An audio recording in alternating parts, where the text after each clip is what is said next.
I don't think I've I ever. I was like trying to get through that because it just kept building up for the last like half hour, and I was just like, if I don't do something right now, I'm gonna pee my pants. So I gotta go. I gotta go. I Oh, I've, I've told Kim this, but like my brain does this thing where like I don't know I have to pee until I'm like bursting at the seams. You know what I mean? And it's just like you have to go right now. you need to leave, Yeah. or we're gonna So have problems.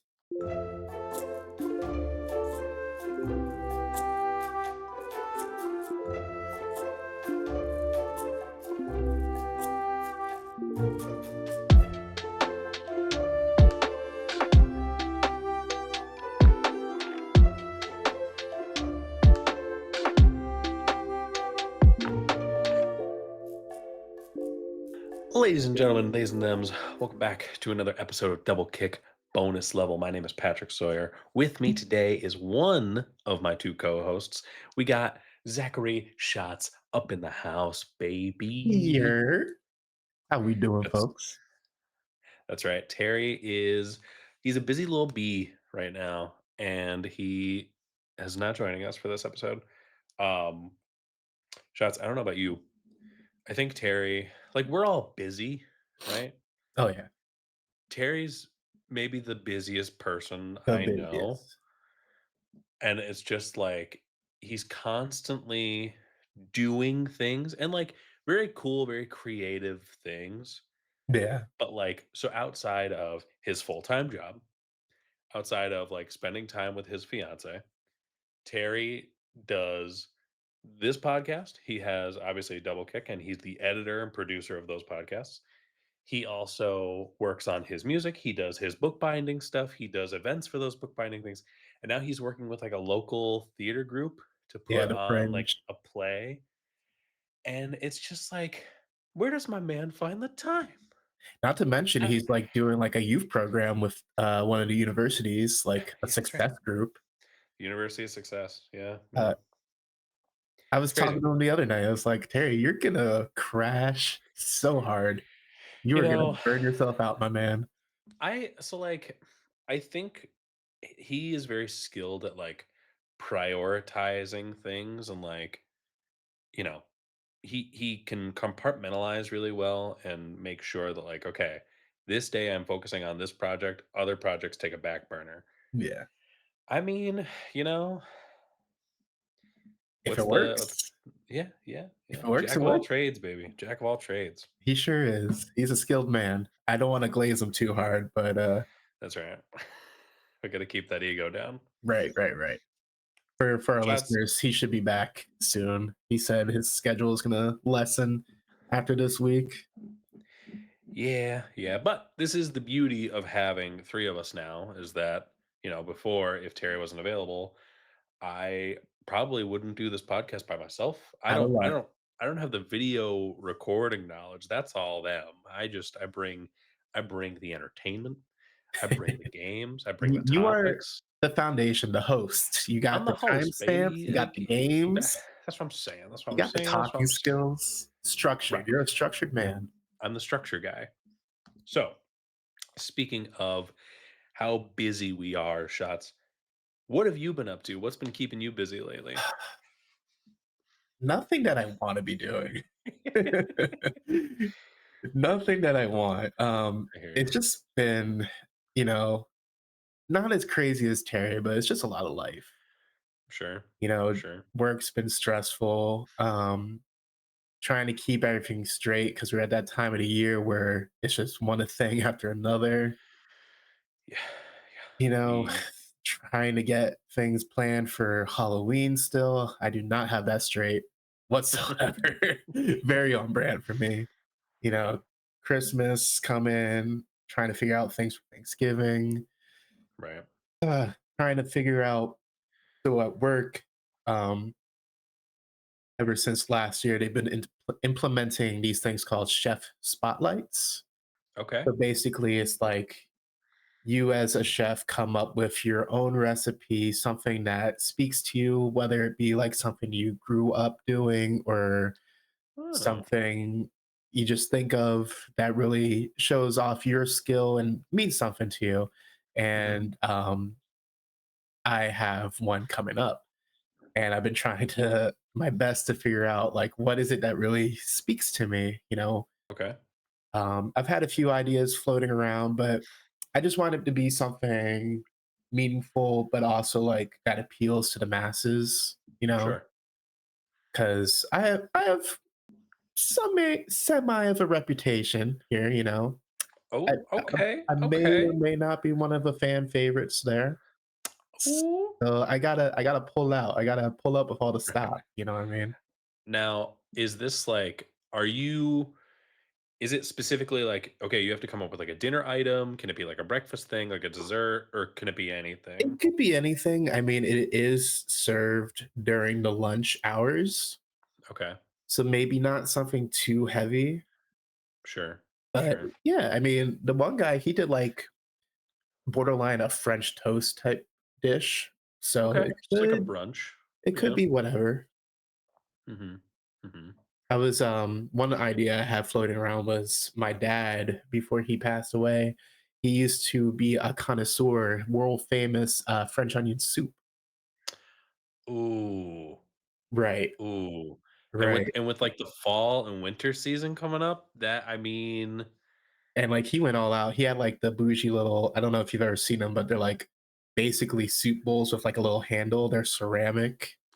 oh yeah. Make them Yeah. in that. He would have like his own like he'd make the broth and everything and like the melted cheese on top.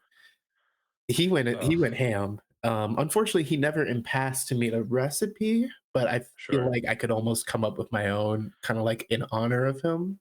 Okay. I like that. I So that like was that. one thing I was thinking of. Another was like maybe looking into like my heritage, like my Haitian side. I don't Okay. know how popular Haitian food would be with these very uncultured people, These white people. these white people. I also Right. know next to nothing about Haitian food, so I don't know. Okay. But it could be an opportunity for you to learn more about it too. That's Correct. cool. So I I have a like few that. ideas. I like that. I think that's really fun. It is. And I wish you luck with that. And let keep us updated on what you end up going with and how it goes. Absolutely. For sure. That sounds cool. That sounds cool. I so lately I've had a couple things going on. I told you guys about the books I've been reading, but this week, what I want to bring to the table, Oh, I you know what? It's a good thing Terry's not here. It's a good thing Terry's not here. On account of you want to know why, shots. On why? account of you want to know why, because you can keep your Hollow Knight. You can keep your Silk Song. You can keep all that like gothic like type, you know what I mean? Get out of here with that. You know what I want? You know what I want? I want more fun. Oh, wow. I want more whimsy in the world. And I want a game. I'm not the type of gamer who's like, I'm trying to get like the highest score or like be like the best traverse person in the world or like at these difficult games. Give me Pac-Man World 2 repack, the remastered version of one of my childhood favorites. Shots. I don't know if I've told you this. Pac-Man World 2. We had it when I was a kid for the PlayStation 2. And let me tell you, it's one of those games that like you could beat easily in a day. Like with like it's probably the first playthrough, you could probably beat it within like 10 hours. It's nothing, right? My brother and I would play Pac-Man World 2 repeatedly. It's just one of those things where like you have these like memories of like these individual levels and you're like, okay, well I can get a faster time in this level. I could easily clear this a lot quicker. Mhm. And like it was we didn't know what like speed running was back then, but like we were trying to speed run this game. There was Yeah. one time where like we had each of us would like tag in and out in between levels. And or if you died, you gave the controller to the other person. And we got through this game shots in like 3.5 hours. And that was pretty quick back in the day. Now I'm sure there's some insane 10 record. minute. You know, I'm actually gonna look that up right now. I just want Yeah, to I'm know. interested actually what that would be.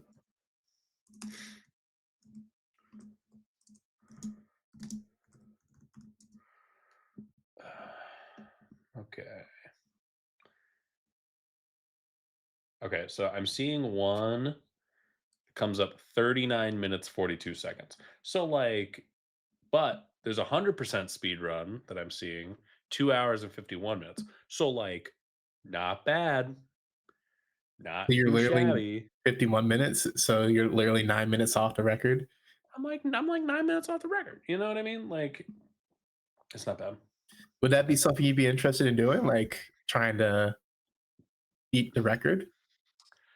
Um, so that is for like the original game. Mhm. I don't know. I don't think so. You want to go back and try? I mean, the fun of it back then was me and my brother playing it together. Yeah. So, recently, Nintendo and like Bandai uh, came out with Pac-Man World Repack, which is a remake of the first Pac-Man World game, which is like 3D Pac-Man, like almost similar to like a uh I'm trying to think of like a good way to express this. Like think of like original Crash Bandicoot where like each level like you're going through, but it's like that style.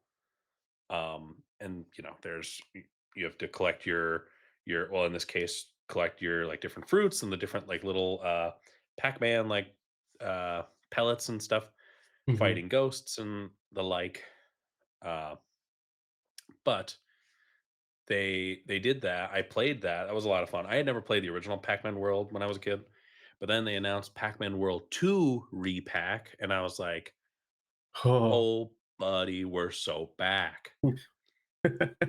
And it came out. I bought it same day it came out, and it's been a lot of fun.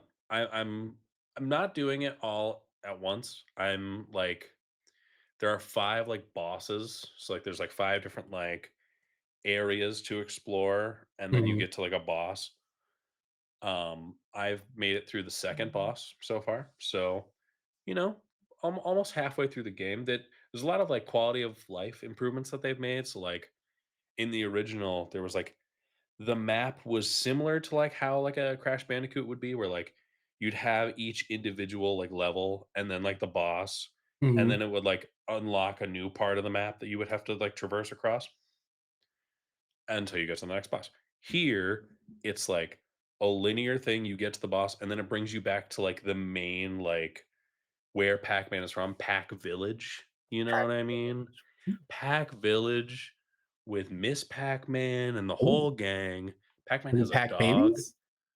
Uh, there might be a couple Pac babies out there. There might be a couple Okay, Pac babies. Pac-Man. Okay, Pack okay. dad. You know, you know. Uh, but I'm having a lot of fun with that. It's just bringing out a lot of like childhood nostalgia. So That's it's kinda always a good time. how I felt like when they, did the remaster of, like, Halo, the original one, Okay. Yeah. Yeah. back of that this was a few years ago now already, but it was so, like it's funny, I was actually playing, a run with Terry the other night, and we started with, Combat Evolved, and I was telling him, I Mhm. was like, "Man, I just can't help but, like, get that, like, rush of nostalgia playing Mhm. it, you know?" And it's Yeah. cool because, like, in that game, if you press, like, the back button, it flips the graphics between the old and the new. So you just, Oh. like, anytime compare any level, any spot, Oh, that's and crazy. I was telling them too, it's like, it's the only game I played, like, repeatedly, like, I would speed run more or less the game back in the day, Mhm. and I was telling them, I was like, "These things that I used to do during this game, like, this one level, you could, like, jump off a bridge and skip half the level and stuff like this, right?" They Mhm. took stuff like that, and they, like, made them achievements in this remaster, Okay. and it's like, "Oh my god, this is just all stuff I would do anyway." It's so cool. Yeah. It's like a Yeah. little love letter to the hardcore fans. I love that. I think if you're going to do like a remake or a remaster of a game, like including stuff like that, like the switching back and forth between the graphics, that's awesome. Yeah, I don't know And any that other take game that does that. no, and that takes a lot of effort on both the programming side and like being able to like display that well on like a modern TV Yeah, too. I Like, couldn't even like fathom. yeah, that's really cool. I It like is. that. Um, some video game news. There's one thing in particular I want to talk about, but before we get to that, did you see shots that Microsoft has announced an increase in Xbox Game Pass We're going so we're so back. What are we doing? going from $20 to $30 a month. Like, Now, what are we doing? here's my thing. I've never been an Xbox guy. We had a 360 growing up, but like we never really got into it. We were more a PlayStation family. Um, Game Pass is like the calling card of the Xbox, Right. right? It like that's the big draw to be able to like stream games that are available. It keeps people coming back on like a monthly subscription. Like Mhm. it's, I think, the thing that like gets Xbox attention over like a PlayStation or like a Nintendo or what have you. Yeah. Doing this seems so backwards to me. Like, I don't know, part of me kinda gets it because like you said, the whole calling point is you have all these games, like thousands of games you could just play on a whim. And sometimes Right. even like new releases like Silk Song, shout Right. out Terry. That was on Game Pass already. So was Hollow Yeah. Knights. I remember Mhm. when the new Gears of War came out, day one, Game Pass. But at the same time, do you really like how many games are you gonna play a month Right. to Right. justify $30 every month? Do you have Game Pass yourself? I used to. I don't think I have in a long time. I can't even tell you the last time I booted up my Xbox. Yeah. I know I just said I was playing Halo, but I Mhm. actually bought it on Steam. It was $10 for 6 games, Mhm. and all your Mhm. progress carries over. So I was like, why not? you Well, know? and that's why Xbox is up at their price. I don't know. I like Terry and I have talked about this before, but like I feel like this year has been like the start of like a almost like an attack on like gamers for Mhm. like just kind of price gouging them like crazy. I think Nintendo kind of started it, and now your Sony's, your Microsofts, they're kind of just like, well, if Nintendo's doing it, we're gonna do it too. Right. Not to I don't know. mention, Xbox is the most expensive console, Yeah. Yeah. and And it's they the had, lead spot. didn't they just up their console prices again too? I think so. It's either 700 or 800 bucks for the. Which is crazy. That's not even including like Xbox Live, Game Pass. Yeah. You And know? like I saw so many people be like, if you're gonna charge this much for your console and for your yearly subscription, I might as well build a PC. Yep. And it's just like, I mean, you're gonna end up pushing more people to do that. And maybe that's their plan long term. Maybe they want people to buy like Microsoft PCs. I don't know. Who knows? Because Seems they are still coming out a backwards. new console despite common sense, right? I, yeah, I guess. For some reason. I don't know. Yeah, I don't know either. But that's the state of where we're at as a gaming community in 2025. Yep. But the future shots is bright and full of adamantium. Shotsy boy. What's up, bub? The Wolverine trailer for PS5 just came out. Oh my god. All those critics who were flaming the game when the pre-alpha content got leaked Mhm. are eating their claws. So, right. I Terry and I have talked about the leaks happening and how I was kind of concerned that like this game wasn't going to happen after that Yeah. because it got announced so long ago. We've been waiting to hear from it. Insomniac and PlayStation just released the teaser gameplay trailer for Wolverine PS5, and oh buddy, Does it look so good? It looks good. I I'm so excited for this game. I'm gonna dust off the PS5 and boot this up.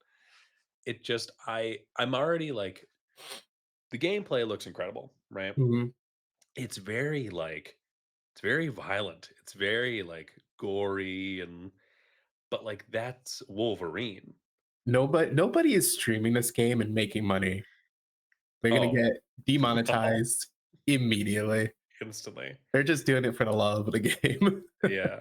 I just my the thing that I love about the trailer the most is like it it feels very like obviously Insomniac did the Spider-Man series, right? And you can see kind of where that will carry over. Like the fighting style looks like similar, but it's also like it's not Spider-Man, obviously. Like it's bigger, beefier, tankier Wolverine. Yeah, I wanted to ask you, how do you feel about like because obviously Batman Arkham started this whole button mash combo takedown Mhm. era that we're in today. How do you feel about games doing that? Do you wish they were more complex? Do you wish they would branch out and do their own thing, or are you fine with it? I'm a big button mash guy, buddy. I like I think there's a certain joy in like there's not a ton to think about in your Arkhams, your Spider-Mans. Like if I keep hitting square, something's gonna happen. And when I don't know about you, obviously I think you're more inclined to go the opposite way on this, but for me, when I'm like in the midst of like a game and there's like a crowd of enemies around me, like especially like a Spider-Man PS4 or something, I I go into like panic mode because I'm like, I gotta get out of here. And you just start swinging on people. And like, I think Wolverine's gonna be the perfect like way for me to execute that plan. Mhm, When I played The Last of Us earlier this year, mhm. I don't know if we told you the story, but The Last of Us is very much built on like the idea of like going stealth and stuff like that. I ain't do that, bud. You I didn't was out help at here all? I was out here swinging on people. I was punching zombies in the face. And much to like Kim's watching me do this and she's like, "I you and I have very different game styles." And I'm like, "Yeah, we do." Because I don't have the patience. I don't have time. I got a button mash. We gotta I would go. love, like, I don't know, like a side by side of like you and me or you and Terry or all 3 of us Sure. even playing the Sure. same game and just seeing like how different it is. The different approaches. Yeah, that'd be great. It would be Because very interesting. even like, you talk about the different combos in Spider-Man. Like I was able to get some combos, absolutely, but like Yeah. a lot of the time, bud, we're Square, just square, square, punching. square, square, square, Square, square, square. square, square, square. And like that's all I need. That's I all I remember need. too, your favorite, ultimate was the web Oh, thing. yeah, I was like, "Pat, there's so absolutely. much better ones." And you're like, "Nah, this is my panic button. This is the panic mode. I get Like, overwhelmed, I'm shooting everybody to the walls, and I'm good." yes. Yes, absolutely. Absolutely. So big fan of that. Wolverine, fall 2026. How do you think I saw some people talking about this. How do you think they're gonna handle the health bar with You the know, immortal god Wolverine? I've seen this conversation before. I mean, obviously, I think they have to have some sort of health bar, right? I think it will like regenerate probably slowly over time, or Mhm, there will be something in the game to like kind of nerf that. Like maybe he gets like poisoned somehow and his health can't regenerate as much. mhm. But honestly, I think if they just do like a slow like regeneration factor Maybe if and you're then out of like combat. yeah, and then if when he's like getting attacked by like these like random like street thugs or whatever, because I've seen people be like, well, you can't kill him, and I'm like, no, but like just say he gets knocked out, like he can get knocked out, Yeah, you absolutely. know what I mean? Either if So you I pass think out or, like, just maybe revert to your last checkpoint. yeah, yeah, I think that'll be fine. Mhm. Honestly, what I'm really excited for is like obviously Insomniac with the Spider-Man games did a lot of like the alternate costumes and stuff like that. I Yeah. can't wait. They're gonna put in the original like X-Men movie suit and stuff like that. And Oh Do you yeah. remember in Deadpool and Wolverine they had the alternate suit when he was like fighting Hulk? Oh, the brown and yellow, the Yeah, mustard. yeah. Yeah, Oh, I can't iconic. wait, dude. So iconic. Oh yeah, they gotta have him with the leather jacket. 100%.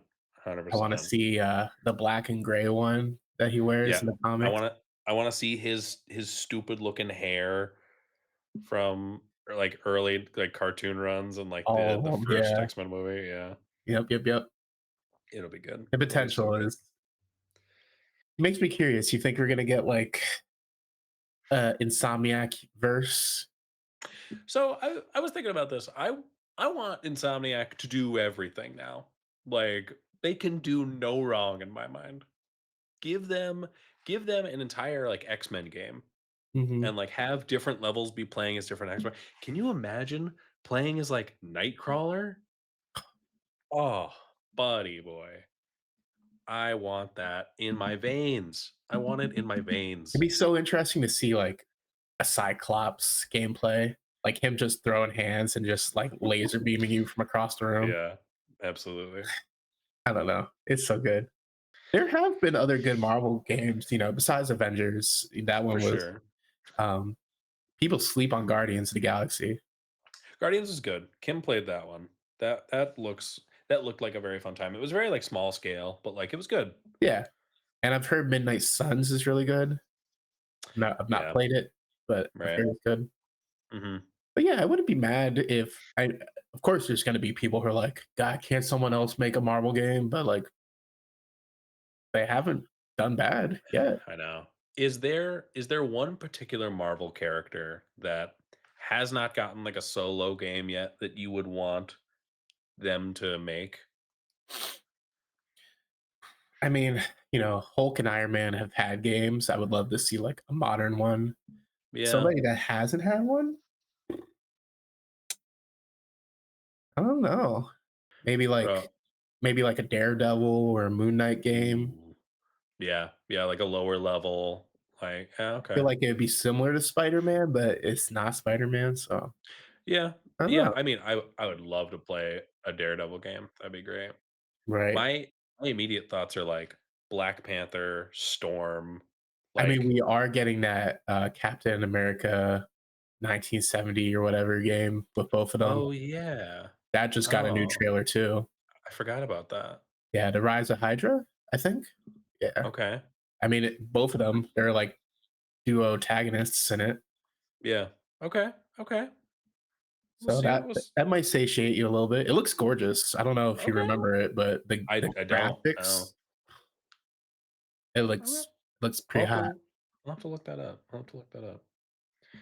Very nice. Very Maybe nice. a Silver Surfer game. Could you imagine that? Just going through the galaxy, Oh, that would be dope.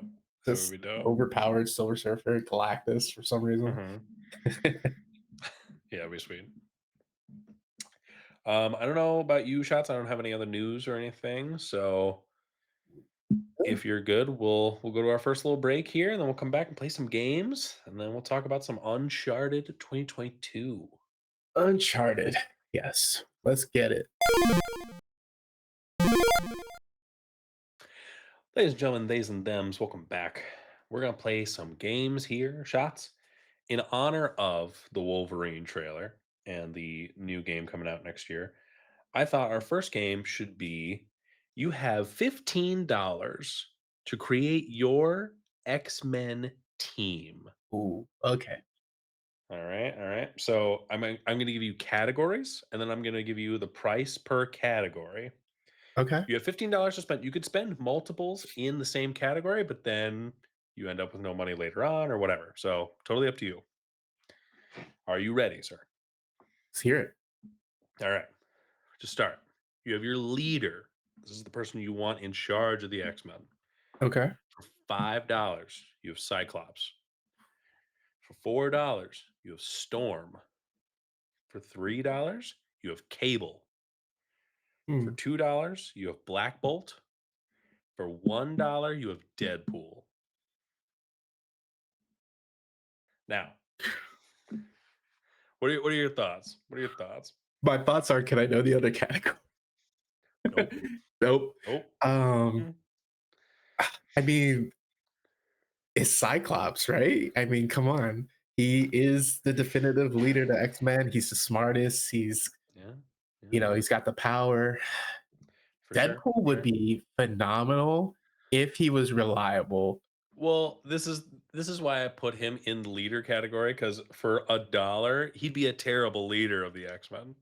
but He would he be bad. murking everybody. Like, you're gonna get the job Sure, done. I don't know if anyone sure. else is around still. But what do you want your X Men team to be? I guess. Do you So, want them to be killing people out here or what? right. So $5 is Cyclops, right? Yep. $1 is Deadpool. Deadpool. Hmm. $3 was Storm. Cable. $4 a storm. 4 is Storm. 3 is Cable. And who was 2?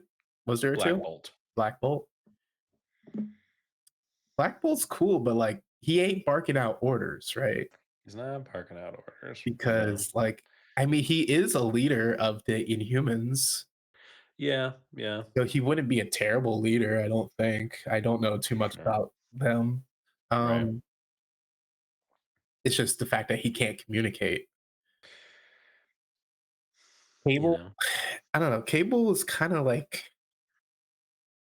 you know, he's Cyclops' son, but Hmm. he's always been kind of like that lone guy, rogue, just doing what he needs to do. Hmm. Honestly, Who you this going might with, be a buddy? crazy, huh? Who you going with? Who you going with? God dang it, Pat. I'm gonna. This is gonna be interesting pick, but I'm gonna say Storm. Ooh, solid pick. She Solid pick. she's a goddess. She has led to X-Men before. She's smart.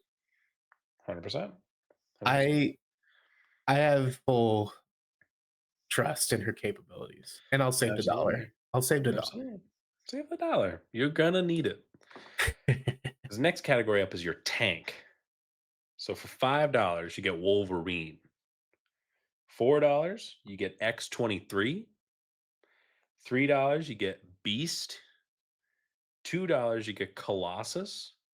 And $1, you get the Juggernaut. I'm the Juggernaut. Terry's gonna have to give the dolphin noises. uh, that would be a terrible choice. It's a great, I mean, for a dollar, the Juggernaut, but like Hey, the savings go crazy. the savings go crazy, but he is betraying you or just Right. going away. 100%. You know what? I saved that dollar. I'm gonna cash it in. I'm gonna say Wolverine. Ooh. All I mean, right. X-23 would be really good too, I think, but she's just, Sure. I don't know. She's not as tanky as Wolverine. I agree. I agree. Okay. So you have spent $9. So you have $6 left for two more categories. Right. Next, you got your telepath. For $5, you got Jean Grey. $4, you got Professor X. $3, you get Cassandra Nova. $2, you get Emma Frost. And for $1, you got Psylocke. Hmm. Honestly, give me Emma Frost Okay. Okay. because she is really powerful.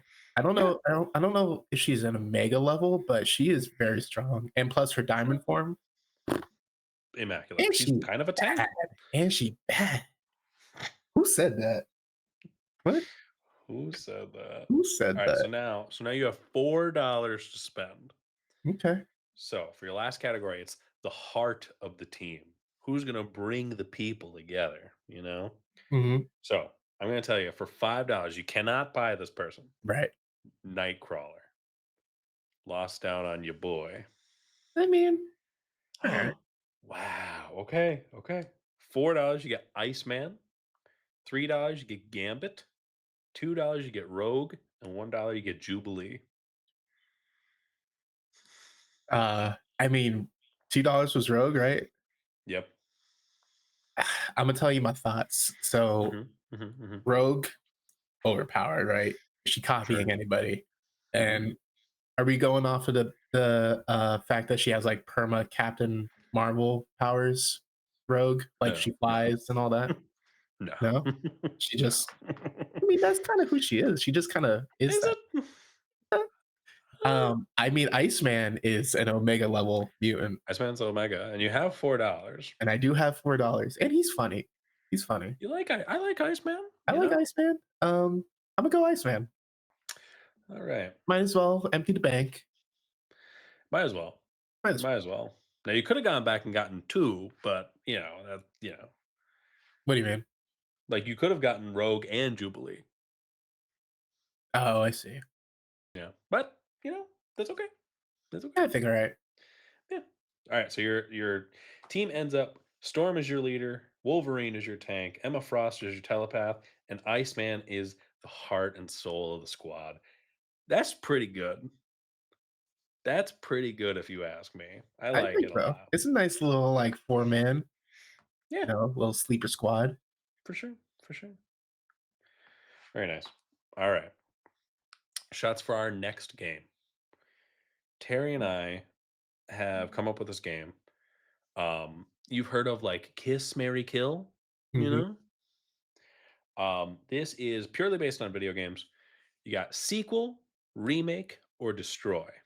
So I'm going to give you 3 video games.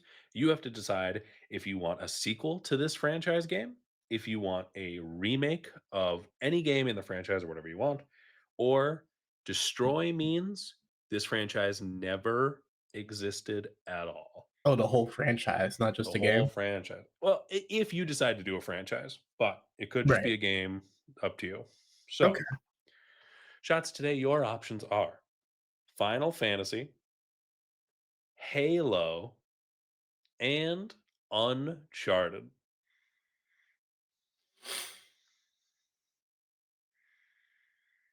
Tough. I just remembered I left the oven on. Tough. Wow. Tough, tough. You're I tailored this to you, buddy. I have words for you. Now, okay. Let me if I were you, let me tell you what my thought process is. Final Fantasy has had remakes, right? That's kind of their whole bread and butter now. Mhm. I don't know how often they come out with like a wholly new game in the franchise. I mean, 15 came out 2013, 2014, and Sure. Sure. 16 came out 2 years ago. Okay. Okay. So, Are there any games in that franchise that haven't been remade yet that you would want to see? I mean, technically, like 1 through 10, they had that Pixel one on the Switch, but there's Okay. not like a top-down like 3D. I mean, I guess there was one like Final Fantasy Origins. It was like a remake of the original, kinda. Okay. Okay. Um, I know it's not a very popular opinion, but I would love to see Final Fantasy 13 remade, the ones Okay. with lightning in it. That Hmm. was the one that started my Final Fantasy career, very near and Mm. dear to me. Maybe that's Okay. why I like it and other people don't. Right. People do consider it to be like the black sheep of the Final Fantasy games, but Okay. um, I don't know. I mean, Halo, God, I love Halo. Halo's great. Halo's Halo's great. great. The last few haven't been. 343 has not done Right. good. I mean, Infinite is was a step in the right direction, but Mhm.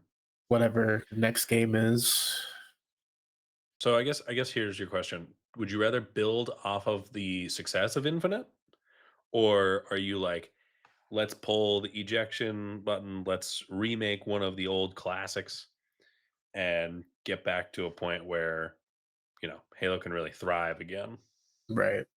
Or are you like, it's too far gone, let's destroy it? You And know? then what was the last one? Uncharted. Uncharted. Like, so I'm gonna be honest with you. Like, I love the Uncharted games. Like, I Mhm. played all 4 of them. I never played. There's like a side one for 4 where you play as like Chloe, I think. But Okay. I didn't play that. I didn't play the PSP one either because I didn't have a PSP. Most people didn't have a PSP. Yeah. I heard it was good though, one of the better ones. Okay. But neither here nor there. I wouldn't be mad if that went away though. Like it's All not. right. Scrap the rest of the episode, boys. Uncharted's gone. Destroyed. No, no, no way. Oops. All right. Um, So yeah, you got sequel and remake left. sequel Final Fantasy remake. and Halo.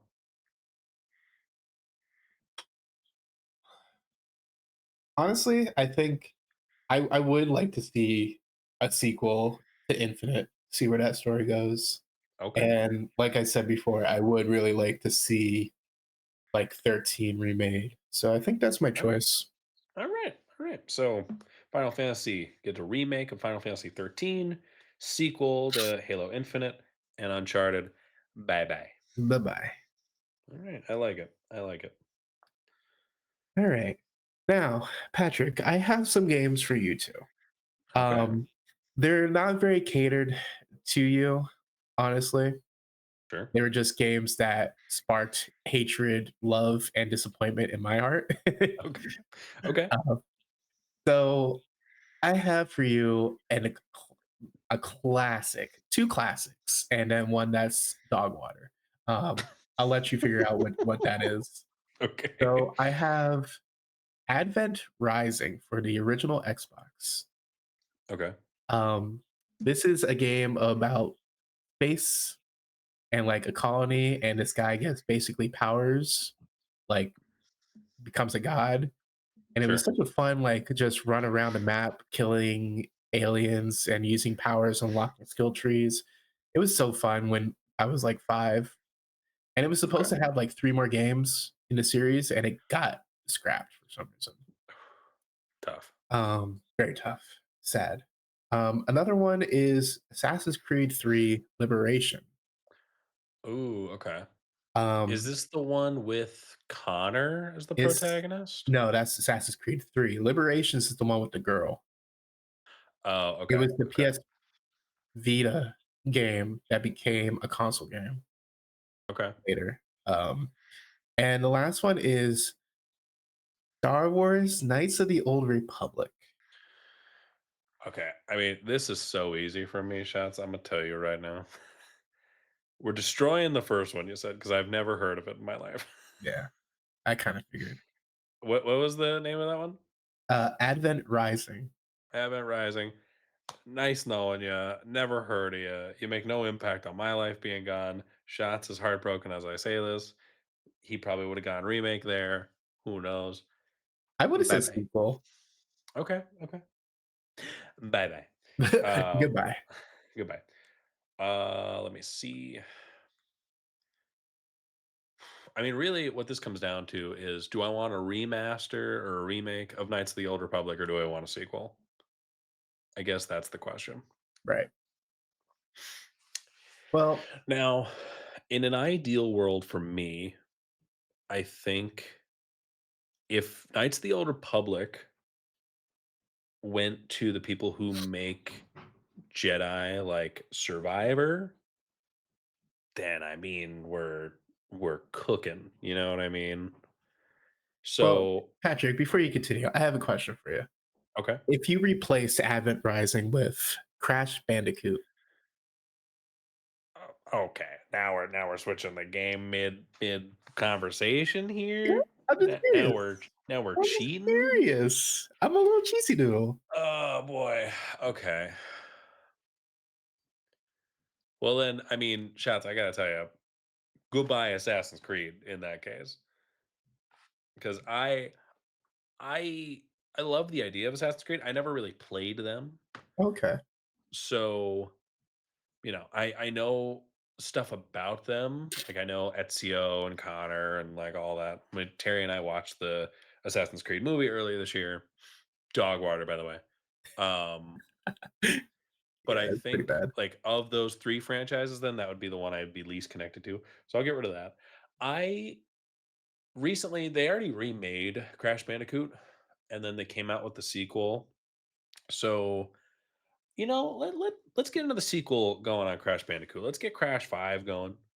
And then remake, I'd right? love to see, yeah, I'd love to see what like a PS5 Crash Bandicoot game is with like um the dual sense controller and see like how well they can integrate that.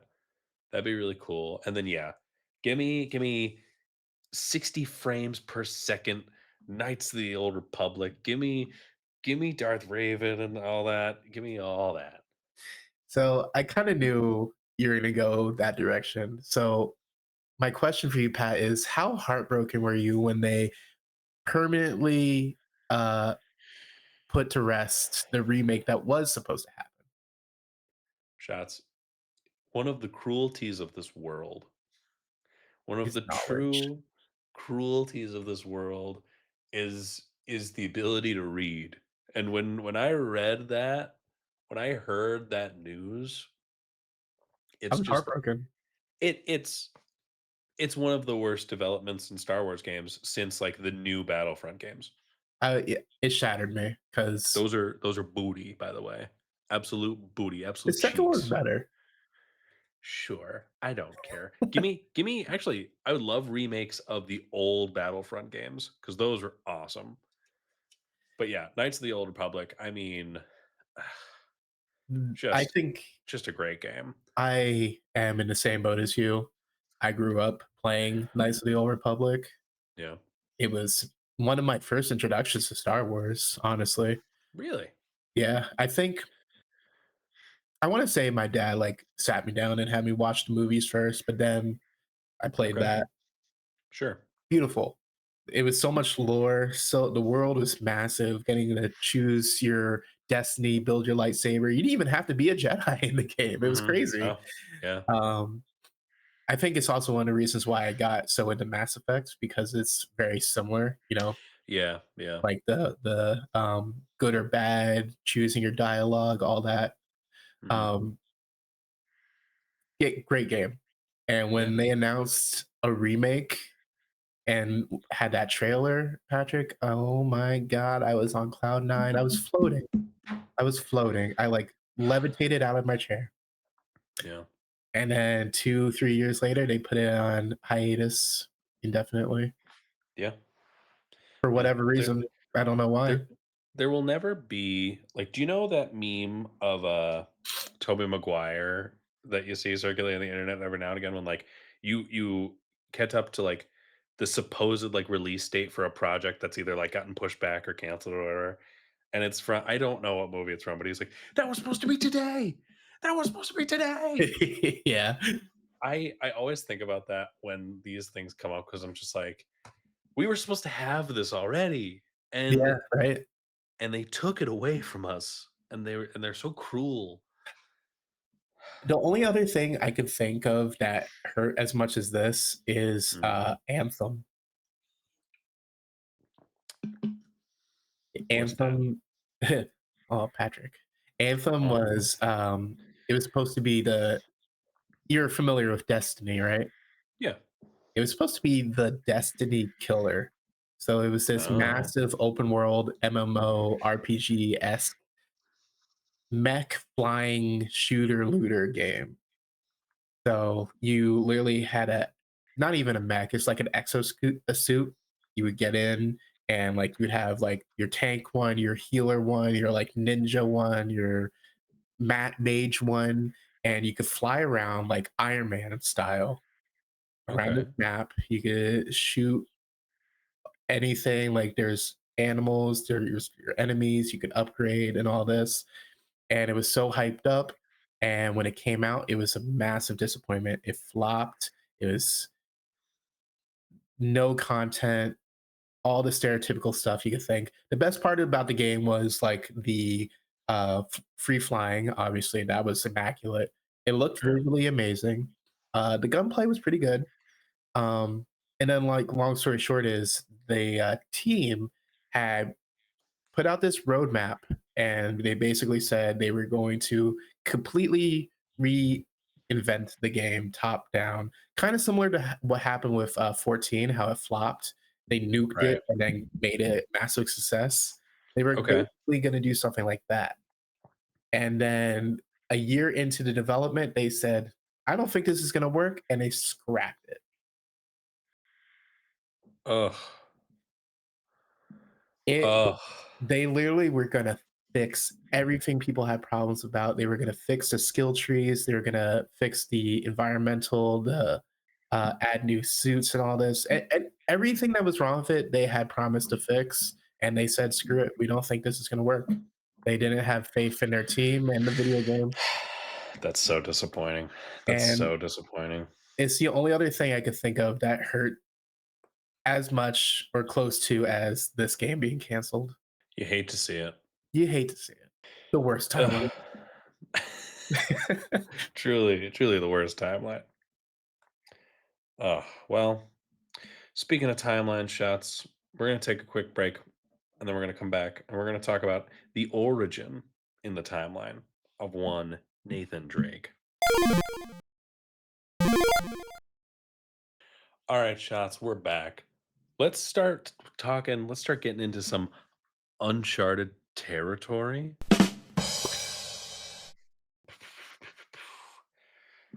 All right. Shots.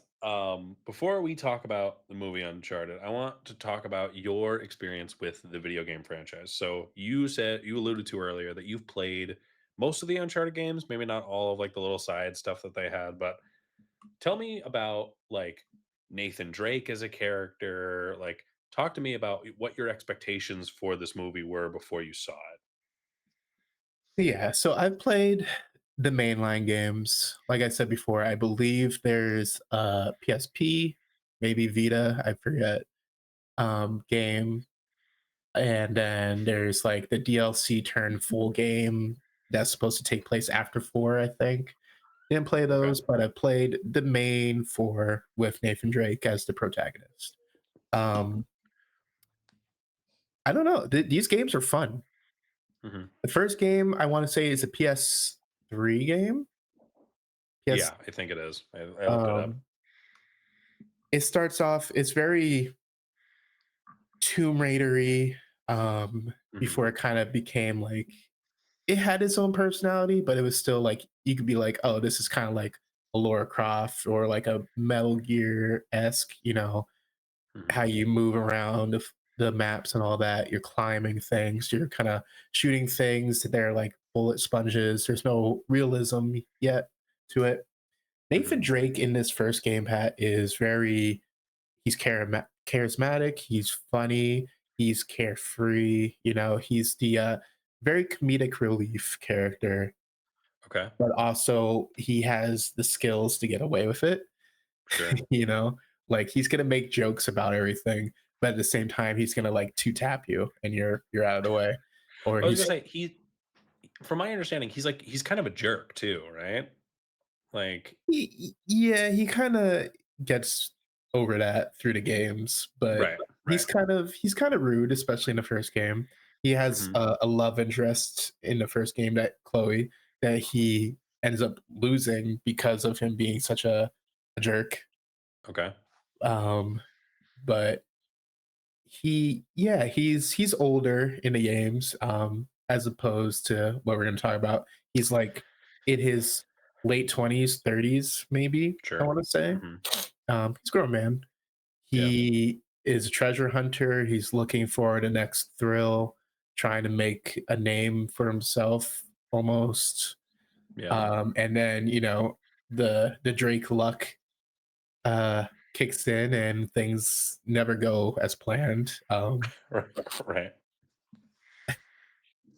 And I'll talk about that more when we get to the movie for Hmm. comparison's sake, like to Yeah. compare the movie to the games. But Hmm. yeah, his arc throughout the games is very endearing almost. He's just this guy who's looking for treasure and ends up trying to like save his relationship and his family and his mentor, and it just becomes more of an action game too, which Okay. is really fun. I think you would enjoy the games if Kim played them, right? I let him borrow. I'm not sure. I think so. I believe so, She held my but copy hostage for several years. it's true, and I don't know if she ever played it. I She probably didn't, knowing her. Yeah, I don't know. Alright, It's good game. okay. So, like, when they announced that they were making a movie, you said you had seen this in theaters back in 2022, right? Yes. This is What all I did was rewatch it. It's only the second time I've seen it. right. What was your thoughts when they announced that they were finally making, like, a live action? I was excited. Honestly, there's again some elements I'll talk about later. Mhm. That I was a little confused about. I was like, how are they gonna Okay. portray that? Okay. And some of those things were a disappointment. Um, I was excited. I love Tom Holland. Yeah. Um, and that's another thing. Tom Holland's portrayal is another thing I'll talk about later. But Let's get into it. So, okay, you want the to, okay? movie, yeah, like the movie starts with, from what I'm aware of, like one of the Most like really iconic scene. famous, yeah, really famous scene where he's falling out of like a cargo plane, all the cargo's like strapped together and he's just trying to like climb it like a ladder and stuff's flying at him and stuff. So like I obviously I don't really have a connection to the Uncharted games. I know people were kind of upset that Tom Holland himself was being cast as Nathan Drake because he's so young. Um, So here's the thing. mhm. There's two things that were just said. Tom Holland, I love Tom Holland, right? Sure. Yeah. I love watching Tom Holland do Tom Holland things. Right. Like, he's Right. so athletic, he's so unintentionally funny. I think he's a Mhm. great fit for Uncharted, but unfortunately, every time I look at him, I see a teenager. So I'm glad that you said that because I bring up the opening scene because like immediately this film like sucked me in to the premise because it's Tom Holland doing Tom Holland things, you know what I mean? Like Yeah, and I didn't know that like that's a famous scene from the video games until after I watched the movie. But as he's like climbing up and everything, like you're kind of like, okay, like and he fits well into that world, I I think. agree. As he's like trying to like he's like stuck on one of the straps with like his boot or whatever, and that's the only reason he's like staying on. And I know before watching this movie that like people didn't like that Tom Holland had been cast. I thought he did pretty good as like a young Nathan Drake.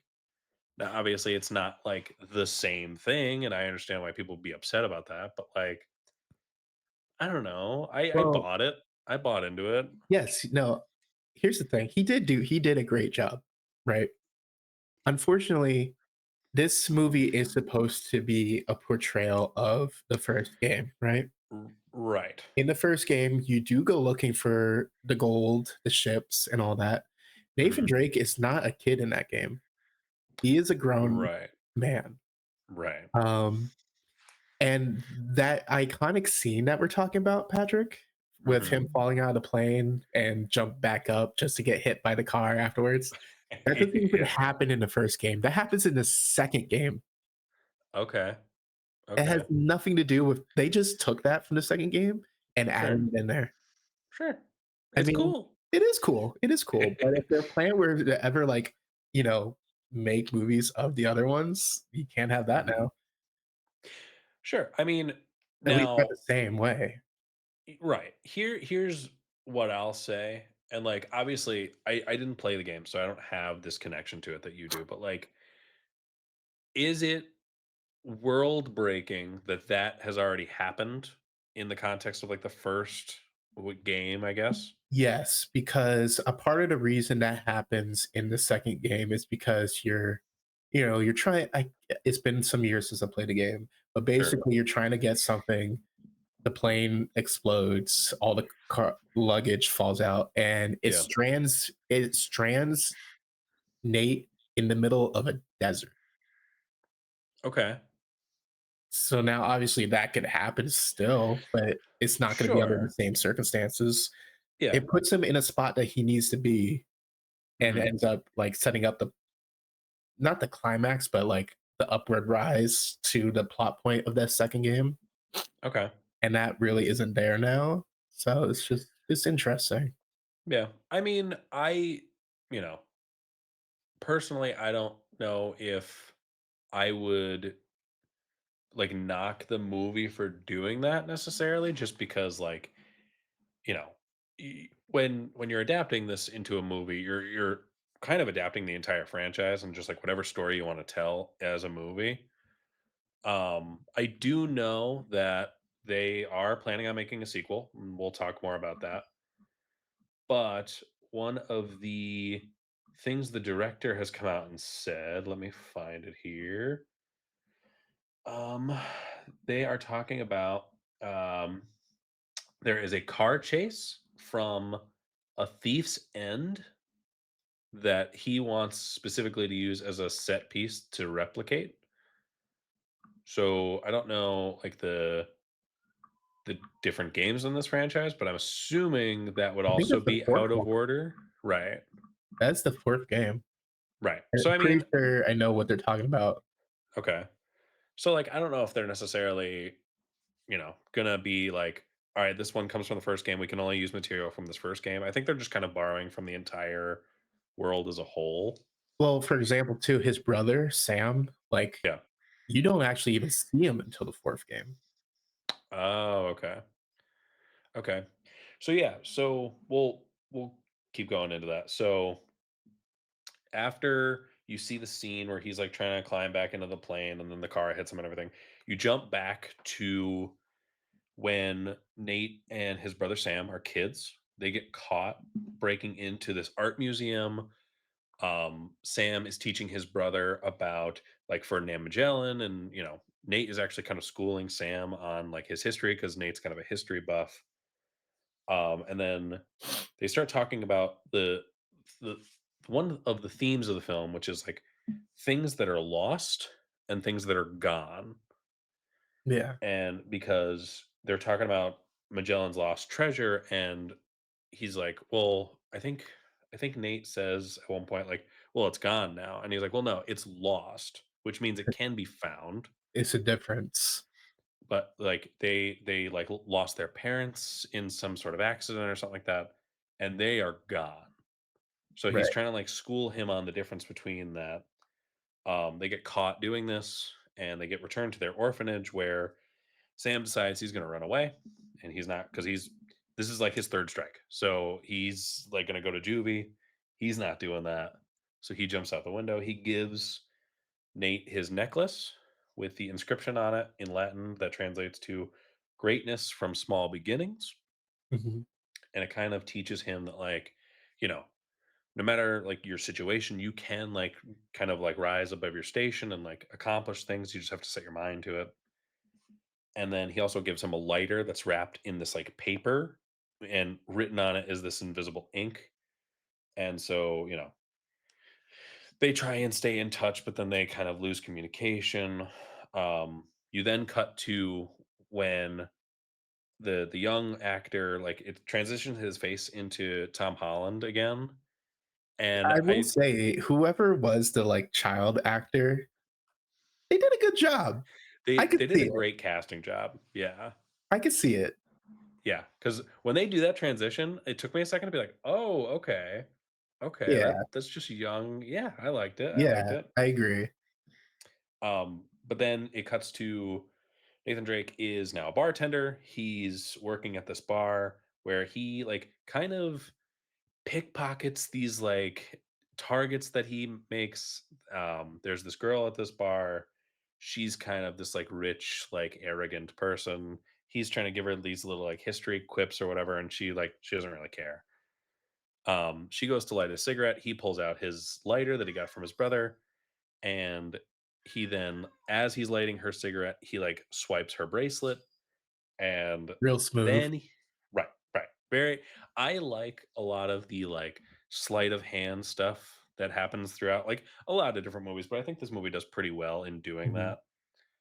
Um, you then meet Mark Wahlberg's Victor Sullivan. Shots already has some thoughts about this. So, like, okay, again, I know that like the way this movie implies, it's like Nathan Drake's origin story. It's like the very first adventure he goes on, right? So they cast a younger guy to play Sully. That was extremely unpopular with fans, and I think it's worse that it's Mark Wahlberg for a lot of people. Can I talk to you for a minute? I would love for you to talk to me, buddy. So I'm gonna talk more about the games here in comparison. Okay. All right. Um, honestly, I liked Mark Wahlberg. All right. I Okay. think he did a great job in the movie. The only problem is his name is Sully. If he was a different character, 10 Sure. out of 10, Sure. cool, great. Let me tell you about Game real quick. All right. Okay. Let me spit to you. Nathan meets Sully as a child in the game. Right. He's like stealing something and then he He gets is caught, stealing like right? a ring or something. He's not even in America, I don't think. I don't Right. remember. Right. You don't even learn this until the fourth game, by the way. Like his Okay. backstory about how they met. Yeah. Um, and then Sully finds him and kind of bails him out, and takes him under his wing. Sully is also never a dick at any point. He's always been like that nurturing big brother slash father figure for Nate. Um, Okay. and come to the point of the first game, he is like Nathan. He is a veteran. This is not his first mission by any means. Right. He's Right. very well established, um, and they just completely murdered the characterization of Sully. He's conceited. He's all about himself up until the last like what 20 minutes of the movie. Yeah. Yeah. He's untrusting. Hmm. Um, anything under the book you want to write is basically him, and it's just Yeah. like a complete 180 of who that character is. Now, don't get me wrong, Sully had like some backstory, and like he was kind of a jerk, but like he kind of resolved that from meeting, like getting in the position where he was with Nathan. Okay. And like, yeah, he just really wanted to see the best for him, and that was always genuine. That was like the one thing. Like there is a major thing that he lied to him about, but it was for his own protection. But it was Okay. never to like he never actively tried to hurt or betray Nathan in the game. Yeah. And yeah, they completely said, "Screw that. We're gonna spice this up." So They think so Chloe. here are my thoughts. I think again they're going for like an origin story type of deal. Yeah, And we kind of alluded to it earlier, but Nathan Drake in the games is kind of like a jerk, and he does kind of double cross people throughout, right? and they kind of gave that to Sully. Well, so yeah, so I'm assuming the idea was, we want our protagonist to be like this young, likable guy. They have Tom Holland. How does Nathan Drake learn to act this way? Well, then maybe Sully teaches him, hey, the world's not, black and white. You can't really trust anybody. So I get where they're going with it, but I know that people were upset about this portrayal of Sully. Yeah. Um, and this is one of those times where like I can see both sides of it, but I think when people call like character assassination on like a movie or TV show like adaptation of something like this is one of those times where I'm like, yeah, that's kind of character assassination. You're Yeah. kind of ruining this character just for the sake of like your plot in this movie. And again, I liked his performance. I don't think his acting skills are an issue here. It's just, I, eh, I mean, I I've didn't seen I worse didn't love movies him. with him. That's true. I've seen That's worse. true. Um, Yeah, that's fair. it's just that's not Sully, and that's the issue. Right. Right. So, Sully meets Drake. He pickpockets him, and then they meet up back at Sully's apartment because he leaves his like business card there in Drake's pocket, and The two of them basically decide they're going to work together to find Ferdinand Magellan's lost treasure. Now, Sully also says, like, hey, I know your brother. I was working with him on this mission, and I don't know where he's at. I think if we find the treasure, we might find him. So you learn later on in the movie that this is a lie, that he knows his brother's not there, and he's just using Nathan to find the treasure. This is a very selfish character in this movie. He basically says too, he's like, "Yeah, I left him for dead. He got shot." He's Yeah, like, right, "You just left him?" It's like, "What'd you want me to do? Get shot too?" right, right. Somebody had to make it So out. I don't know if you noticed this. I picked up this little Easter egg when Nathan's looking. He has like this scene where he's looking through his suitcase at like his old pictures of him and his brother because he's thinking about this mission now. There's a little sticker for Naughty Dog on the suitcase. It's very quick and you'll miss it, but I noticed it and I was like, oh, okay, I like that. I like that. No, I didn't notice that, but did you notice the one, after, uh, Nate and Chloe fall out of the plane and swim back to shore, they talk to that guy on the beach? They talked to That Nathan Fillion, who's the original voice actor the for voice Nathan actor, Drake. yep. He's like, Yeah, "I just yeah. fell out of a plane and, fell out of a car that fell out of a plane." He's like, "Oh, that That's happened happened to me before. to me." He's Yeah, just like, "Okay." yeah, yeah, it's Great. really I cool. love when movies do stuff like that. Mhm, mhm. So, the next thing, they decide, okay, they're gonna go on this mission to find the lost treasure for Nemagellan. There is this key that looks like a cross, right? Shots, this is the first where I will point out to you, are you familiar with the term a MacGuffin? I've heard of it.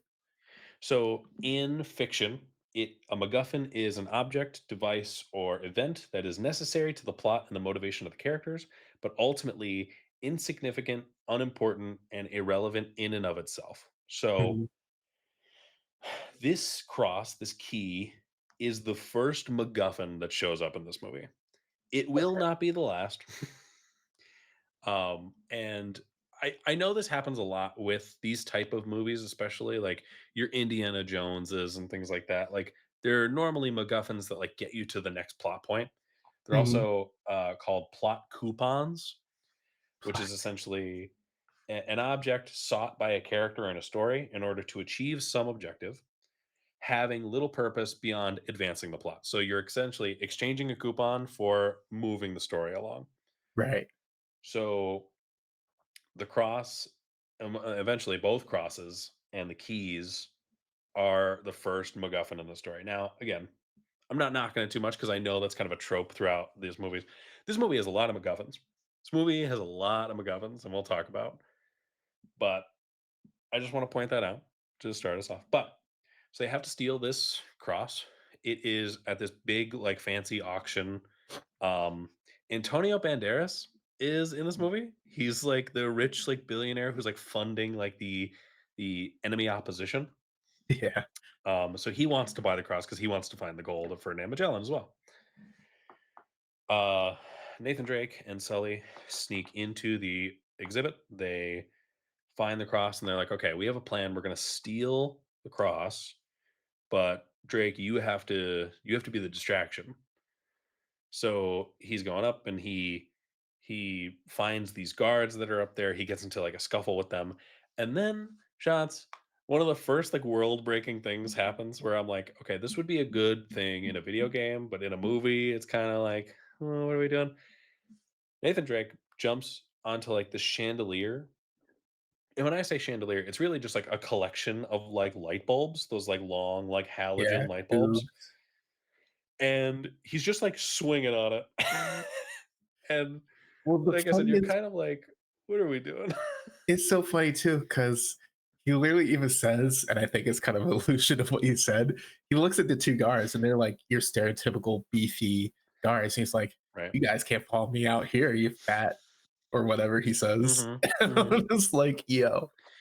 Like, I what also are we doing? I just love again like how funny Tom Holland is because like right Yeah, before that too, when he's like fighting the first guy and he's like Irish, he's like, dude, I don't know what you're saying. yeah, yeah. It made me laugh. Mhm. Um, so Tom Holland swings on the different lights and whatever. He crashes. He makes this big distraction. The auctioneers remove the cross from the auction because they're like, okay, things are going wrong here. We got to go. They put it in this briefcase. Mark Wahlberg then like flips his jacket around to make him look like he's like another person working for the auction. Yeah. And then he's like, "Oh, I'll take the case. Don't worry." And then he grabs it and he runs off with it. And then Tom Holland has a line, I don't know if you caught it, but when he's, like, running away from the security guards who are like, "Sir, we have questions for you." He's like, "Well, I have questions for you, actually. Who did the safety check on that handrail up there? I Yeah. fell." And then he runs away. Yeah. I was like, "Okay, I like the quippiness there." You can kinda see more of, like, who Nathan Drake is as a character, but it Uh-huh. also kind of feels Spider-Man-ish still. Yeah. It's a little Peter Parker. Yeah, and I'm like, I don't know if that's, like, original to Nathan Drake. I think it is. Yeah, no, he's funny like that. He's quippy. Yeah, but so then they meet back up.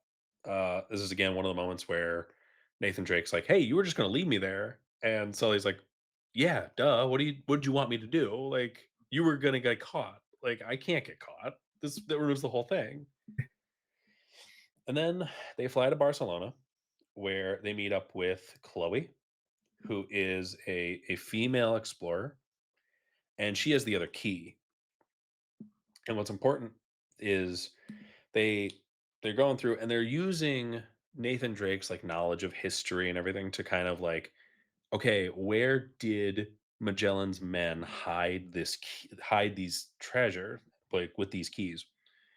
So he's able to use his like history expertise to basically point to like, hey, so like the clue is like this tree, but it's not actually a tree because a tree wouldn't have stood around for that long. Right.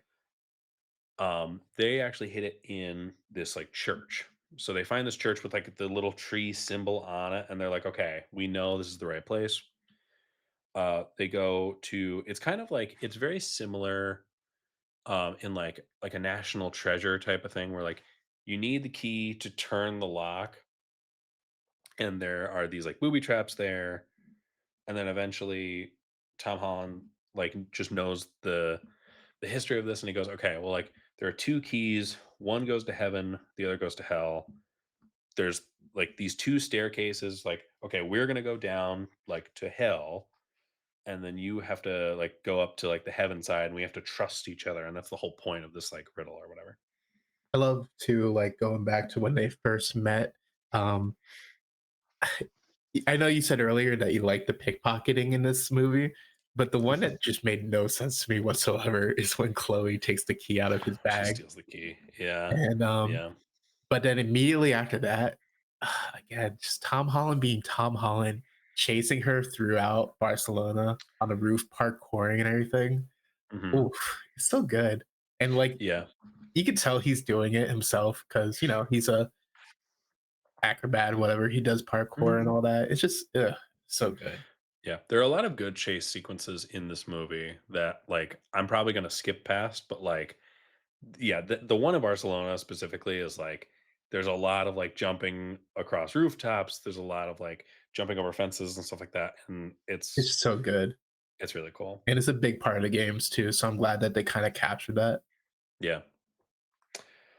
So Nathan and Chloe go down to like the basement of this church. Again, they're just kind of using their knowledge of history to be like, okay, like there's one sign that's like an arrow that tells you to go this way. There's another sign that's like I forget what she called it, but it's essentially like the eye of God or Yeah. whatever. And they're like, okay, let's split up or whatever. Nathan Drake goes the way like the arrow's pointing, and it's immediately like booby traps. There's like the arrows that Yeah, come out, the and he's like, spikes. okay, we'll go your way, okay. And then they get down to this like underground club. Yeah, yeah. This is the part where I was like, okay, this is a little confusing. How did this club get here? Like, how did we find the entrance to this club? The only thing I could think of is like because like they even made a comment about like the passageway being like modernized or whatever, and they like make a joke about you think it'd be more old. So I'm guessing like it just But there was happened to like be like a duct that led to it. maybe because like they have to go there. There's this like really old lock they have to like break open, and then they walk into this club, and you're like, well, how did everybody else get in here? Well, I'm That assuming there's an entrance I right, right. I assume so. It because was you can just say the same thing about the Pizza Hut with the other. we'll talk about Little Caesars, buddy. We'll talk about it because that bothered me so much. But Really? Okay. yeah, they get into the like goons for Antonio Banderas, and oh, I forgot to mention Antonio Banderas has this mercenary. Her name is Joe Braddock, and she has like a history with Sully, and so she's like chasing him as the other goons are chasing Nate and Chloe. And as they're going, they get into this bar fight, and you see Nathan Drake kind of use his bartending skills. He smashes these guys with these bottles and stuff as she's like deciphering like where to put the key in next. So then they eventually make their escape. They go down, they find this like hatch where they stick the key in, they go to turn it, and it starts filling their little chasm with like water. And then on the other side, Mark Wahlberg's Sully has to like figure out like the heaven portion of this like puzzle to like be able to free them so that they don't drown. Um he eventually is able to accomplish that after he like gets into a fight with Joe in this stupid Little Caesars scene that goes on for way too long. It just I don't know. This scene felt very out of place to me because it's like you're in Little Caesars, like the modern Little Caesars, but then you're like there's this giant wall where there's like he has to like get past this like somehow like almost bulletproof glass that you're like why would Little Caesars have that? Why would it be built here? Like it just it felt like weird unnecessary product placement to me. And he was so rude too of how he like just threw that couple's table out of the way. Their Yeah, pizza go right, flying. right. And again, you're just like, is no one going to call the cops on this guy? Like he just starts doing Right. this. I don't know. No one cared. That that took me out of it a little bit because I was like, this is silly. Um, but he eventually gets there. They find this like antechamber where there are these like giant, like 8-foot tall urns that end up being full of salt because they think they found the treasure. They haven't. Inside the salt, though, there's a map. And Shots, welcome to our second MacGuffin in our MacGuffin count because now we have a map to where the treasure is. And you're like, okay. So we've now gotten from point A to point B. Now we're going to point C. Um, they Chloe at this point betrays them because she's like, "Hey, look at you're trusting Sully. You should not be. You got to ask him about like the story with your brother." Um, and then we find out that on like their last mission, his brother was killed by Joe Braddock, and like Sully just kind of let it happen as he made his escape. Um, we'll talk more about that when we get to the end of the movie. But so then Nate kind of is like, I can't trust anybody now. I don't know what to do. Um, so he meets back up with Chloe. They, um, you know, they have the scene on the plane where they're like falling out of the cargo and everything, and then she's the one like in the car, and then they kind of fall. Again, they meet Nathan Fillion. You get to this hotel where he starts like cracking the code. He uses the keys as from like a message from his brother to figure out where the treasure's at, which I'm like, okay, so now we've also made the lighter a MacGuffin because the Well, it was lighter's the key to figuring out the message. because it was invisible ink on the postcards, right? Right. Yeah. His brother was sending him postcards and then he had invisible ink on them. And the thing that bothered me about that was like, He okay, should have thought of that. right. Well, right. That was a big part of their childhood with that original letter. And you never thought to check the postcards for invisible ink? And like he literally he even mentions it at one point to somebody, I forget who, that they used to do that. Right, right. And I'm like, dude, come on. But so Nathan is able to figure out where the map is. So he also then he knows Chloe's going to betray him again, and she does because he wakes up and she's gone. He left fake coordinates on the map, so she went somewhere else. My boy, Smart, he's learning. We're learn. learning. He then shows up to this like old abandoned ship where you assume it's one of the ones from like Magellan's Men. And then Sully shows up because Sully has been tracking his location because they were sharing locations for their last mission. And they find Magellan's treasure, and then Antonio Banderas's goons show up again, and we're now at the point of the movie shots where, Well, don't forget, what's her face took him out on the plane. oh yeah, true, yeah, I forgot about that. Yeah, he's no longer with us. Right, right, right. And Tom makes that So funny. He's like, "Damn, it's really hard to find a partner around here, huh?" yeah, yeah, I did forget about that.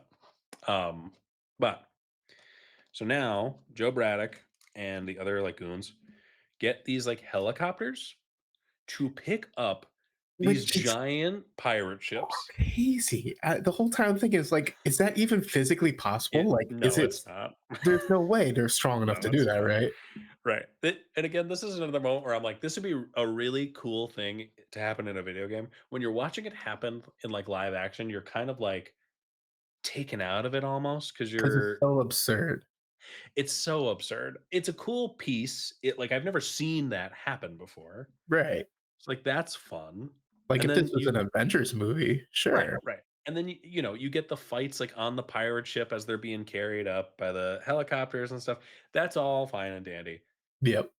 It was a little too much. It was a little too much to watch these things get flown in the air or whatever. But basically, um, they eventually they're fighting with the other pirate ship because the goons are on the other pirate ship. They're on the other one. Mark Wahlberg, Sully, he's able to like take over the one helicopter, so now he's flying it. So he's like getting them out of there with like at least half the treasure. Tom Holland finds a cannonball and he's able to shoot the other helicopter out of the sky with a cannonball, Which is crazy. which is crazy, but I loved it, I to be loved it. honest with you. You know what really made me mad during that What? scene? This is like, we're talking here in the last 15 minutes of the movie, right? Mhm. He finally dons his iconic straps, the gun Yeah. holsters, Mhm. for the last 10, 15 minutes of the movie. Yeah, I did write that down where he finally gets the like gun straps on, and I'm like, oh, that's him. I know that. Yeah, and he does the Mhm. iconic pose where he has the gun and he just and shoots somebody real quick, like Mhm. reactionary.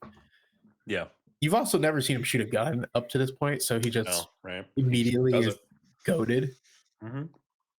Mhm. Whatever. But Joe Braddock is able to jump at the last second from the falling now pirate ship carried by a helicopter, and she's like climbing up, and you start like the last fight, and you know her and Nathan Drake are kind of going at it, and you see that like the supports on the helicopter are starting to give out because it can't possibly hold this giant pirate ship. Um, so they start climbing up, trying to like make it up to the helicopter so they can get saved. Sully has a bag of gold that he had stolen, and as soon as he started filling this bag with this gold shots, I'm like, he's gonna have to throw the Choose. bag at some point. He's gonna have to choose. And sure enough, they're climbing up, and Nathan Drake like reaches out his arm. He's like, "Sully, help me up!" And Sully looks down at the bag of gold. He looks down at Nathan Drake, and he has his full character arc come to fruition.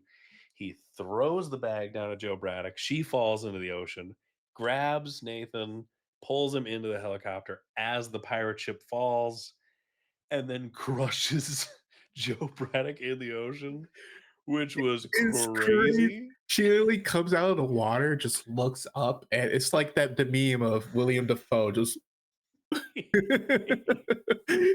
and she gets absolutely splat. Crushed. Gone.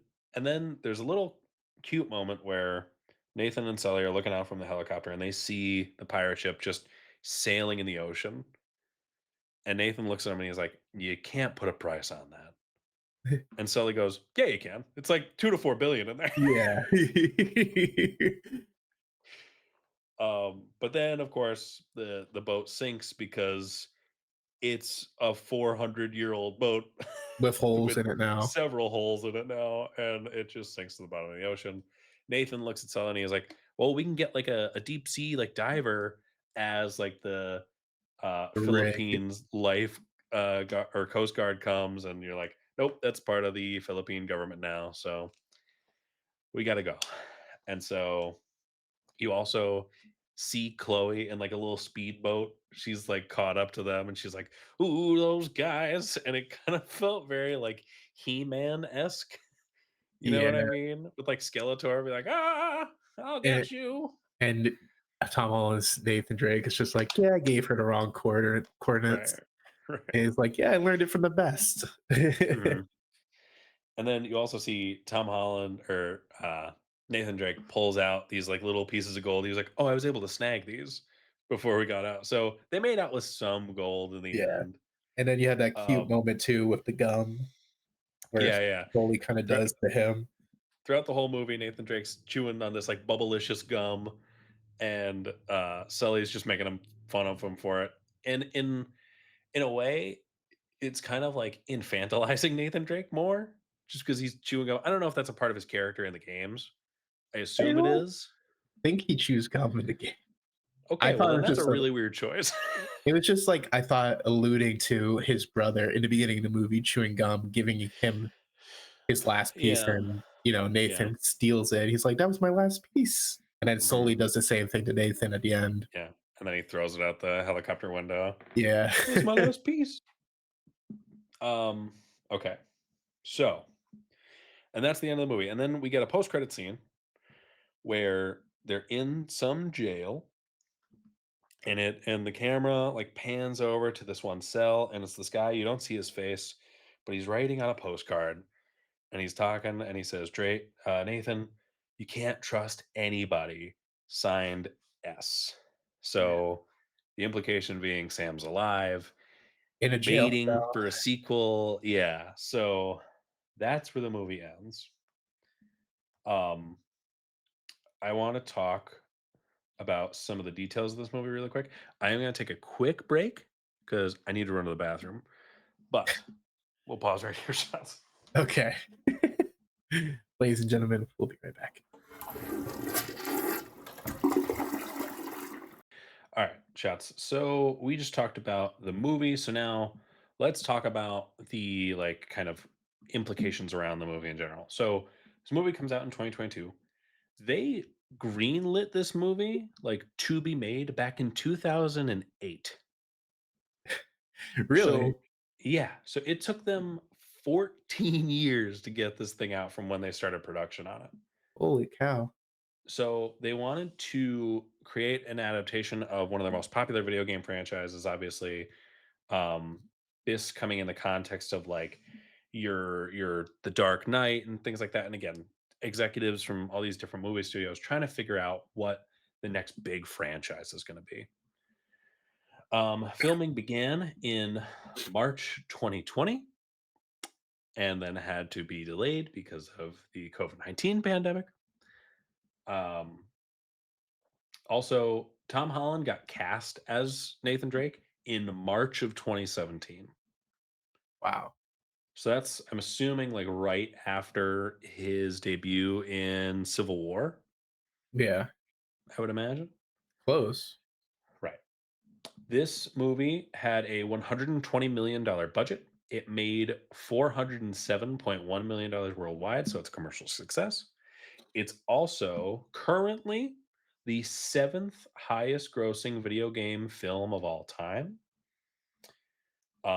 It is behind somehow Rampage, Huh. which was that movie with Dwayne the Rock Johnson, Detective Pikachu, Warcraft, Sonic the Hedgehog 3, a Minecraft movie, and the Super Mario Brothers movie.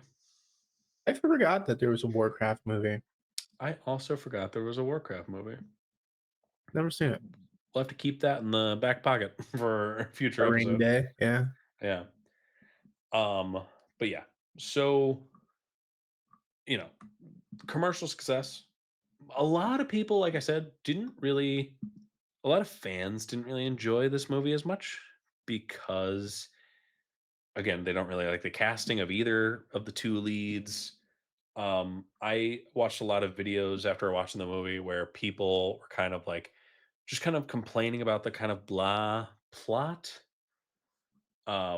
I did see people complain about the use of MacGuffins in this movie. Now, again, I don't know if that's like the most fair thing to complain about in like this type of movie. Cause And I like, could say it needs something to further the plot.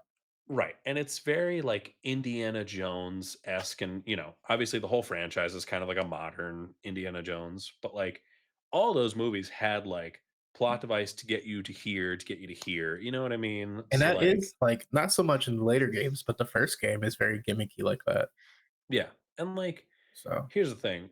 Ultimately, like Magellan's Gold is a MacGuffin, if you think about it, because like it is the idea of this like treasure that sets off the plot of the movie. Without this treasure, there is no plot to the movie. right. So like in that context, it in itself is a MacGuffin. So I don't know. Like I said, I don't think that's really a fair critique. I like Tom Holland in this movie. I don't know if I think he's like the most accurate portrayal of Nathan Drake. Shots, are you familiar with the fan film of the Uncharted series? No.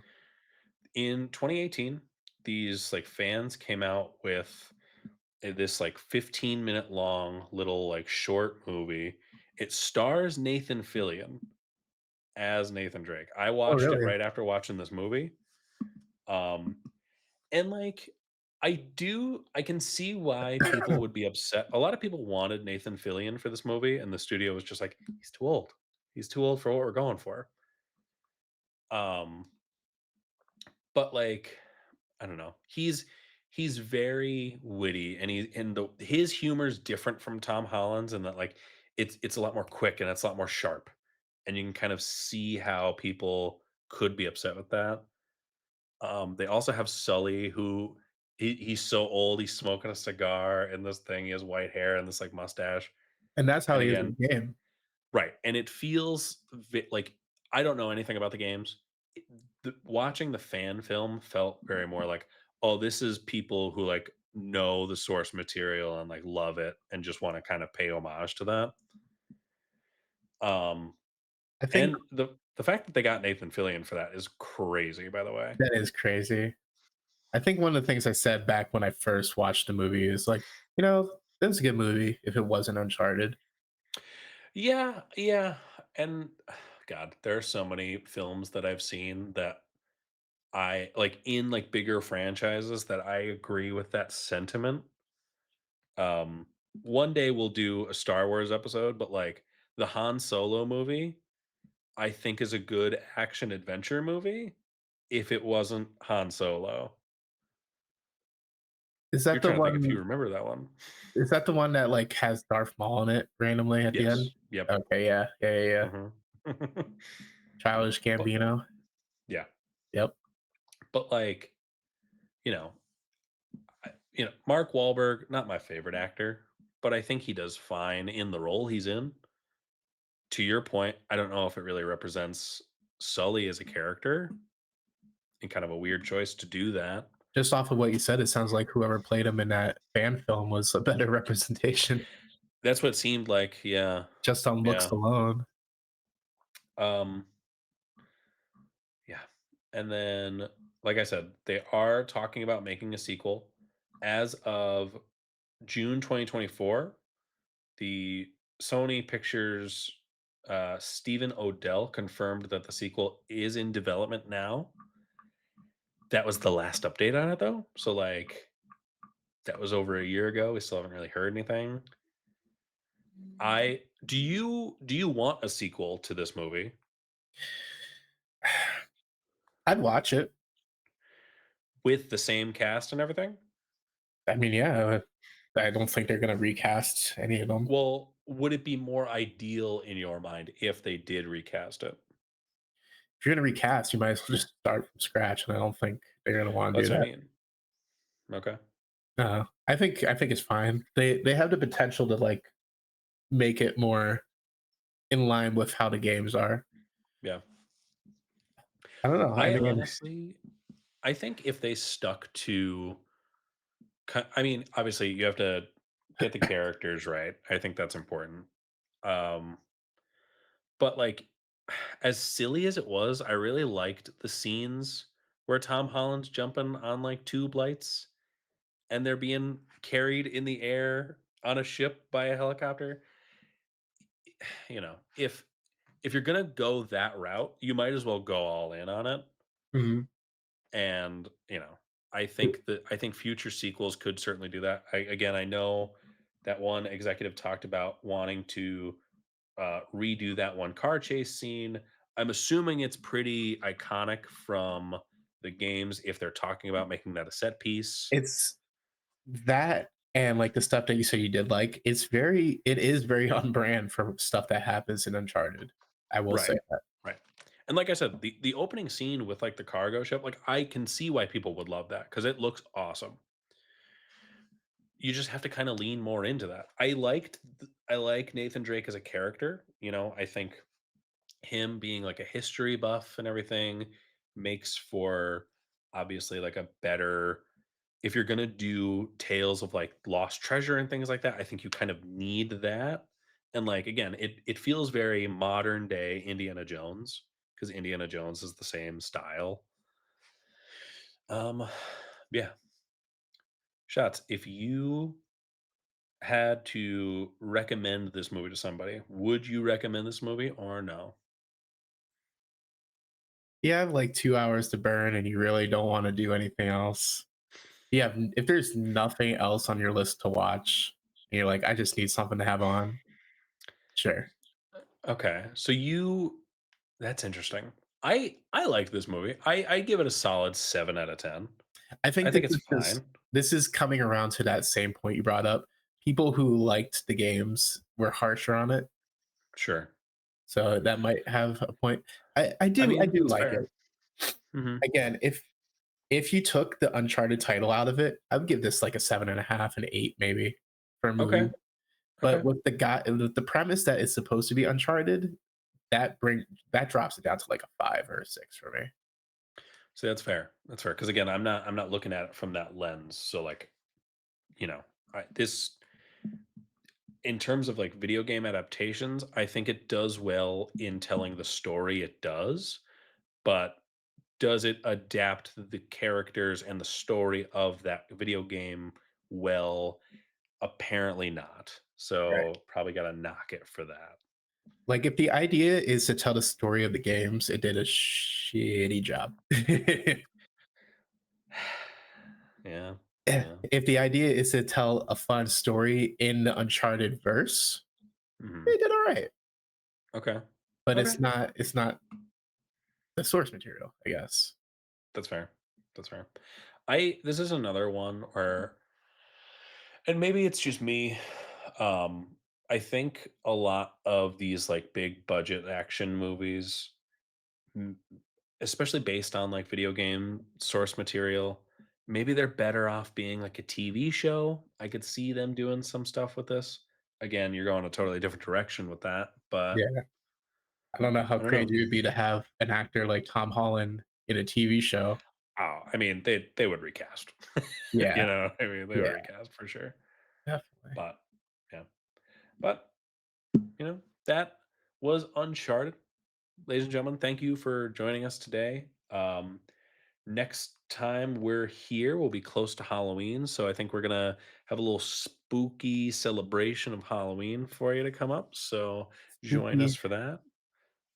You can follow us on our socials at Double Kick Games. You can follow Shots at It's Shots.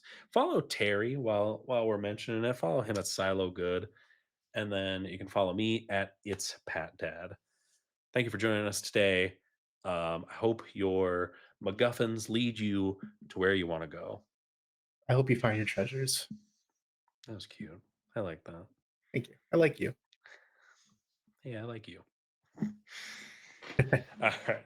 Have a good night, everybody. Thank you. Bye.